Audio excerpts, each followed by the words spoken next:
Hello everyone, welcome back to my channel. My name is Dammie, just in case you're seeing my face for the very first time. In today's video, I'm just going to be reflecting on some of the pros and the cons of living in Australia for the last 4 years. So we migrated to Australia October of 2019. Less than 2 months, we would be clocking our 4 years mark. And I was just thinking, what have I learned? What are the things I wish I could do better? Or what are the things I'm grateful for? So I'm just here just reflecting on everything that's happened in the last 4 years. If anyone had told me 4 years ago, or maybe January of 2019, that this would be my life, this would be my story, I would never have believed. And reason being that I think I got the offer to Australia maybe in June or July. But January of 2019, I literally had a separate plan for my life. I think in January was even when we moved into a new house. Bear in mind, we've been living in our previous apartment in the Butemeta for I think 3 years. Like after we got married, we had our 2 kids at the Butemeta, and then when we wanted to start like raising them, sending them to school, was that 2019. And we're like, yeah, we need to live in a good neighborhood so that our kids have the right exposure to the right people. And we decided to move to Bagada in 2019 January. So relocation was it was not in the equation at all. Like, it wasn't. In 2018 we tried relocating to Canada, but it did not work. We didn't really push it. I think I did worse and I just became lazy and abandoned it. But anyway, enough of that story. But what I was just trying to say is relocating was never in our plan. So we moved in January of 2019. But as God would have it, we are here now and we are grateful for it. So if I'm asked to look back and think, and then for just in case you're seeing this video for the first time, I relocated to Australia in October of 2019 on a temporary work visa, an external auditor. So I got a job in Australia with an accounting firm, and then they sponsored me on a 482 visa, hence why I was able to come here with my family. I will link that video up about how we did it and how we moved to Australia without spending a dime, and what our life has been. Just catch up on my channel. But yeah, let's go back to me reflecting on our last 4 years. And like, this reflection came from the fact that somebody actually sent me a DM. It's like, oh Dammie, what do you think? I don't want to, because of privacy issues, I won't post the video on the snip, but basically the long short of it was, I want to send my wife to school in Australia, but I have a business, you know, Igbo man, he has a business worth over 40 million naira in Lagos. Like, what do you think? I'm crunch numbers. If I have 40 million Nigeria, I will still move. And please bear in mind, this is my personal opinion and you can make your own decision and know what works for you. So I'm going to share what I have learned, what has worked for us, and what I think I could like, that makes me regret that decision to date. But very first thing is, if I'm asked today, 4 years after we got our PR August 15th last year, if you ask me again, Damlala, if this opportunity came back to you, will you do it again? I will, like 1,000,000 times. I would choose this country. This country is beautiful. I feel like this country is just answered prayers to everything and more I wanted for my life, and I'm just grateful for it. I will end it at that. But yeah, will you do it again? I will do it multiple times, I will do it all over again. And I will choose Australia over Canada. I will choose Australia over the UK, over the US. This country is just, it's just beautiful. I don't know how best to explain to someone who is not here, but I've been living, you know, when people in the UK are complaining, I've hardly found people living in Australia complaining that they don't like this country. This country is blessed and I'm grateful I'm here. Okay, let's make it structured and go through my point. I have my book here. If I'm looking down, I may struggle a bit because I'm not with my glasses, but I'm trying to film without my glasses, but let's see how I go. Very first evident thing is the fact that there is money in this country. Not like there's money on the floor before somebody will be calling me. Yeah, no, there's no money on the floor, but you can walk and hand. Like, there's I'll come to dignity of labor, which is the employment opportunities available, but there is money and you can save. That's the very first one. Why do I say that? If I compare it to when we lived in Lagos and now that we live in Australia, for instance, we bought a house, there's opportunity for mortgage, right? We took the mortgage, we bought the house, we didn't have the cash. In Nigeria, before we can afford to buy a house of this, you know, of this standard, of this grade, or this, I don't even think we might not be able to afford of this grade in Nigeria. Because just in case you don't know what happens in Nigeria, most African countries, you have to have your money to own up some of these properties. I know there are quite a few mortgage plans in Nigeria now, but most of them you even still have to pay within a year. So how do you get 35 million, for instance, if you want to buy any of these Lekki houses, 35 million, 25 million to buy a house, like, and you pay within a year? How much is my salary? When I was living Lagos in 2019, I think my salary was 500,000, and maybe now, maybe they are earning 1 million, like, let's even just say, I don't know. But how much will I save? And let's assume my husband was earning the same thing. I can't remember the details of his pay, and that's his own personal, business, not to put here. But let's assume he was earning 1 million a month as well, and in a year we are both earning 24 million. Yeah, 24 million, and that's before tax. Please tell me, once they take tax, you pay school fees, you pay rent. How can you pay 35 million in a year? Or how do you save to actually buy your own property? You have 2 kids, you're doing car maintenance, like, there's so much. You're paying, what's this money we used to pay monthly? Property management. I can't remember now from the top of my head. But you're paying all of these bills. Please tell me when you'll be able to save. We literally bought a land before we left Lagos in this Lekki Ajah access, and we could not even start building the land. I'm not saying that there are people who are not successful enough, but at my level when I was in Lagos, I was struggling. Like, I used to say that I was living hand to mouth. Like, people will see you, you're driving a nice car, you look good, but I was banking on cooperative. I was banking on, this was just a struggle living in Lagos. But since we got here, we can plan. Like, the money will not just come boom, but you can plan. You can say, okay, in the next 10 years, I'm going to buy a house in Australia. I'm going to pay it up. This is how I'm going to pay it. Like, you can literally plan your life, which is something that we didn't have the opportunity to do where we are coming from. So yeah, for me, the very first reason is there's money here. You can save, you can plan your life. You can look at the future and plan, okay, these first 5 years I'm going to buy our living, like the property you're going to live in. The next 5 years I want to buy an investment property. And when people are telling you they're taking mortgage, please bear in mind, you don't have to pay the mortgage in 30 years. As soon as you have the money, you can pay back the loan or the facility. So yeah, you can actually plan your life compared to where we're coming from. So long short of it, there's money in this country if you know what you're doing and you channel it to the right place. Like, not that you get money here and start living a unnecessary flamboyant life. Channel that money to the right place. The second reason why I would choose Australia again and again is the fact that there's a lot of job opportunity in Australia. Australia, the last time I checked, has unemployment rate of about 3.5 if I'm not mistaken, which is lower than many other countries. Of course, way lower than where I'm from, like any of these African countries. So at 3.8% unemployment rate, that tells you there are a lot of job opportunities. And when I say that with so much humility, because when people say, oh, what jobs are available, sometimes may not be white collar job, but bear in mind again, there is dignity of labor in this country where we are talking to. There is a lot of healthcare work that pay more than even the white collar job. And that's what a lot of people like us, like immigrants like us, tend to do. But there's dignity of labor. Like, you are not going there, when somebody is saying, I remember there was one article I read at some point online where someone was comparing someone who works at Walmart in Nigeria, like, oh, you left Nigeria as a manager or something and you went to Walmart in the US and you became a cashier.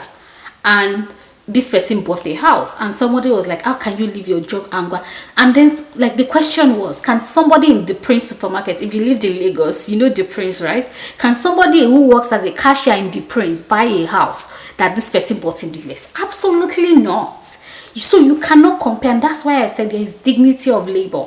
And when you come in as a new immigrant, I don't expect you to start being selective. Like, do what works for you, but there's a lot of small jobs you can do with little experience. So this person who asked me this DM as well, we went through what are the jobs you can do if I come in as a new immigrant. I think he said he has just school cert and things like that. You just need to do few certification courses. So for instance, if you want to be a support worker or disability worker, get your certificate 4 or certificate 3 and start doing it. And if you like, do a diploma. And these are the things you need to get into the system. Like, it's not so much. It will literally take you maybe 2-3 months, if not less, depending on how to get the certificate, and you start earning good money. I tell you, there are people who I know personally who do these jobs that earn more than me, that did first degree, second degree, you know, all the degree, all the ACCA, you know what I mean? So there is dignity of labor if you really know what you're doing. So that's what I would say. There's a lot of job opportunity. There's something for everybody. Let's put it out. There is something for everybody to do. So that's number 2. The number 3 reason why I love Australia so much is the security. And this is coming from someone who lived in Lagos. I lived in Bagada. The days I will be coming back from work, they will call me, just stay where you are. Is that I have to go and stay with my friends somewhere? Or they say, oh, Oworo boys are fighting something boys. Like, it's just always one drama or the other. So you are now asking me if I love living in Australia. Australia that I can live near his house at 1 a.m., 2 a.m. and drive home, like, without fear of what will happen to me. Of course, you have to be safe and like don't expose yourself to things. It's humans live here as well, so people tend to do things unlawfully, like things go wrong. But then again, it is safe. I can be coming from somewhere at 2 a.m. and my husband will not like stay on the phone and be monitoring my movements in Australia. But when we're in Nigeria, even 10 p.m. he cannot sleep. He will sit in the living room and is calling me. And like, I'm an auditor, sometimes we tend to stay late at work. This is in Nigeria. And then this man literally will subject himself to sit down in the living room waiting for me and ensuring I get home safe. But here he goes to bed, like, and most times when I come late now, my husband is sleeping because he's rest assured. He has some sort of calmness and nothing would go wrong. This girl will get back home safely. So that's just it. Like, this security is nothing you can buy with money. And me, I used to tell people, I would rather be safe than sorry. Like, you don't even want to know. I know someone who mentioned, like, she relocated here as well, and she was like, when she was living in Nigeria, she used to have heart palpitation and like panic attacks just because I think there was an experience of robbery in her house at some point. So there are many experiences people have had in the past that is not just so pleasant. And for whatever penalty people think they are paying in Australia, I would rather live here than live anywhere else. So that's about security. And then the 4th one is healthcare. May Nigeria never happen to you. See, Nigeria happened to me and my family members last year, and so I will continually pray for people. May Nigeria, and thank God it has ended in praise, but may Nigeria healthcare system not fail you. If it doesn't, you don't know what God has done for you. But you know those people, where Nigeria is a country where no one is accountable to anyone, and people just do things and get away with it. The amount of times that I've gone to the hospital here, like, not a lot, but I'm just grateful for the healthcare service I've been able to receive compared to where I'm coming from. In the news this week, for instance, there's this doctor who died in an elevator, and you know, we're just watching Arise News this evening, and then the lady was saying that when you go to the hospital and maybe in an emergency, normally they'll put a lot of monitors on you to monitor your vitals. And this lady said in all the government hospitals in Lagos, none of these vital system machines are working. So they literally just put it on you as demo. And this is only coming out because this person is a medical doctor, and like, you know, our colleagues are fighting against this. There are lots of innocent citizens of Nigeria that have died from this lackadaisical attitude. And they were saying also that, oh, this person died in an elevator, may her soul rest in perfect peace. I'm not belittling her experience or what happened to her, but it's just because of who she is. I was telling my husband, did you know that somebody died in an elevator in my office as well when I was there? Like, in Nigeria, they don't hold anybody accountable. Nobody is accountable. Even, God forbid, if anybody dies, sometimes you can bury, nobody cares. In Australia, God forbid, if anything happens to even the child I betted, there's a case that we're listening to in the news few months ago or almost last year, and like a family lost their child. They sued the parents. That's a country that there's accountability. See, this healthcare, I can go on and on, but the little times I've gone to the hospital here, the level of care we have received, I'm grateful for it, and I won't trade it for any other thing in the world. So I think that's just it on healthcare, and I know a lot of people would agree with me. The lackadaisical attitude of the healthcare workers and the system in Nigeria, it is appalling, and I will live without thinking twice if for that reason alone. I was telling my cousin last night that, God, a gynae entered into a labor ward and was saying to someone, saying, and this baby could have survived too. But in English, like, would have brought her. You are telling a mother who have just lost a child that would have done this. So, like, really? So if that is what people think, that no, I'm not Japa, I will stay, no. And then don't compare yourself to people who have dual citizenship, that if anything happens to them, they get on the next flight and they are out. So yeah, I would rather do this now. For me, the healthcare service I got here is exceptional, impeccable, and I will choose it over, yeah, staying back home. Those are the very few things that I'm grateful for. It's just amazing, the quality of life. If you're safe, you have healthcare, you will live long. If so far you don't go and overwork, or I know people go and overwork. This guy I chatted with, I think he's the one that just inspired this video, because it was like, oh, you overwork, like he heard that people abroad, they are always working. You can plan your life. For instance, if you finish paying your mortgage, you can reduce your shifts or reduce whatever you are doing to just, but igbara lambura in Yoruba, like, is when you are young you can do this work. You can't start doing it when you are 50, when you're 60. So you can easily plan your life. You are not expected to work and be doing double shift till you die. But when you have the strength, please do it. And that's just what I'll say about it. Like, those are the reasons why I'm grateful. I'm grateful to God. Like, every day I wake up, I'm saying, God, thank you for bringing me to this land. I came into this land and God possessed it for me. He has, like, see, I'm just grateful. Like, I don't even want to go into the spiritual realm right now, but I'm grateful I am in Australia. But yeah, in saying that, Australia is not perfect. So yeah, I'll just be going through a few things I feel could have made my experience better since living in Australia. The very first one is the distance. Australia is far from every part of the world. Like, you cannot just stand up and say, oh, I want to go to that country. The closest country to Australia is New Zealand, Fiji. Like, it's nothing like home. I'm saying, oh, close to the UK where you have lots of family members, close to Nigeria. Is so far from every part of the world. And then again, that directly impacts like food. In Australia, there's very limited food options, although there's alternative, but even the food options available, like the African grocery stores, makes it very expensive. And I don't blame those African stores, because the cost of even importing some of these things, it is out of this world. So you cannot actually blame them. At the end of the day, they have to make their money. Even you as an individuals, if you want to import goods, you know what it costs. So me, when I go to African store, it's business. Like, I'm a very business-minded person. It's business. It is not cheap to bring things to Australia, and that the reason is just because it is very, very far from the rest of the world. That's just it. It's just even far from the US. Like, seriously, the distance, the food option, those are the two things I would say. Like, and then the final one is there are not lots of black people in Australia, and this is me comparing it to the UK. I've lived in the UK, and if I compared like the number of black people I see in Australia to the UK, the difference is a lot. And then this is me comparing it to the US as well. Like, for instance, when I go to the US, I used to stay in Houston with my cousin, and Houston was like Nigeria extension. Like, if they are doing anything, you see a lot of Nigerians, but here there are not a lot of black people. So sometimes it just gives you almost like a sense of isolation, and because it's far, right?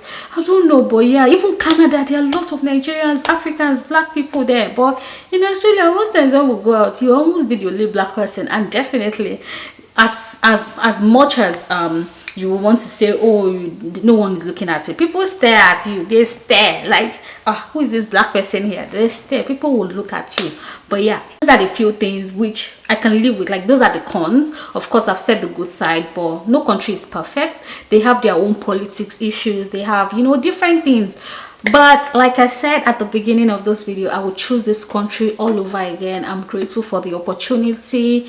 And yeah, I'm just grateful. Like, this, my heart is filled with joy, with so much joy that I am in this country. I have no regrets whatsoever. If there's any regrets, the regrets will be that I did not move to Australia very early enough. Because when my brother moved in 2017, there was one day he was passing by their city and he saw my office and he was like, sis, you go come Australia. I say, Australia for what? Australia that is so far. Me, I'm not coming, But if it was then, I woke up and immediately packed my bags and came to Australia.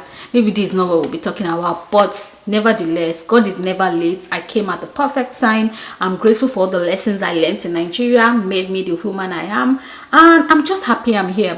And that's everything about this video. Thank you guys so much for watching. Please, if you're yet to subscribe at this stage, can you please click the subscribe button and give this video a thumbs up. It will help me a lot, a whole lot. So what this like does is it gives more publicity to this video. So like YouTube will see that, a lot of people think this video is good, so they will actually push it out to more people. So please give the video a thumbs up, share to your family and friends, and I'll see you guys in my next video. Bye.